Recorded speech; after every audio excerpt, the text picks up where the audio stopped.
Chers amis, bonjour. Donc, la semaine dernière, nous sommes concentrés sur les traits de l'homme, les généralités de ce qu'est un homme. Même travail cette semaine pour la femme. Donc là encore, nous sommes dans des généralités. Des choses peuvent rejoindre certaines femmes et pas d'autres. Mais voilà. Généralement, une femme aime prendre soin d'elle. Prendre soin de son corps, soigner les apparences, se sentir belle, se maquiller, mettre des beaux habits qui la mettent en valeur. Généralement, voilà.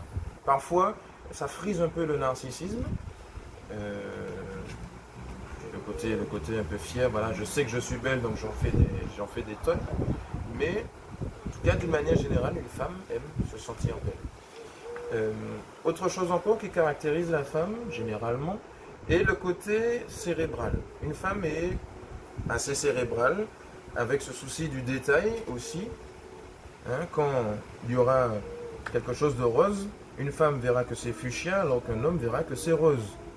Voilà, souci du détail. Aussi, le fait de pouvoir se projeter, les facilités à se projeter. Autant les hommes sont très terre à terre, vivons l'instant présent. Les femmes vivent l'instant présent, mais se projettent davantage dans des projets d'avenir, de couple, etc. C'est plus facile pour la femme, lié à ce côté justement un peu cérébral. Malheureusement, le pendant de ça, c'est que la femme aime souvent avoir raison, avoir toujours le dernier mot, assez souvent. Avec parfois, alors, sans vouloir choquer personne, ce côté un peu mesquin parfois, qui fait que, dans certaines situations, en couple, disons, elle sait que, une femme sait qu'un homme a fait une erreur, elle est au courant de l'erreur, mais elle va organiser un stratagème pour que l'homme puisse cracher le morceau. Elle ne va pas y aller franco, elle va y aller par... elle sait qu'elle doit aller au Gros Monde, mais elle va passer par Sainte-Anne, Robert, Grand-Rivière avant d'arriver au Gros Monde. Alors que les gars, pour le coup, on va droit au but. Et pour le coup, les filles, souvent, on va dire, aiment le conflit, ou en tout cas, voilà, ne cherchent pas forcément à éviter le conflit.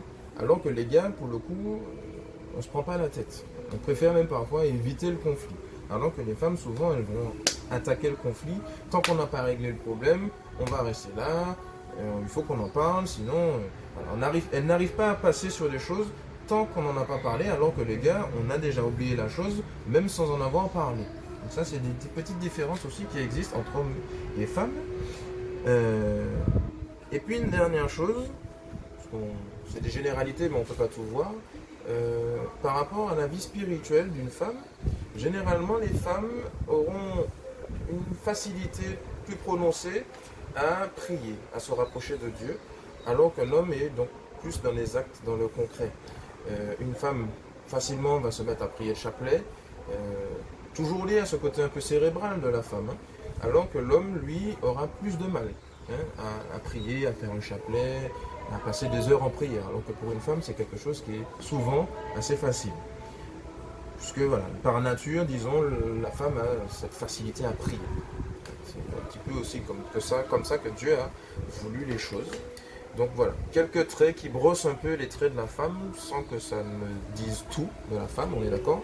Mais voilà, quelques points de repère, en tout cas, pour expliquer les complémentarités entre hommes et femmes, ce qui va nous concerner pour le prochain sujet.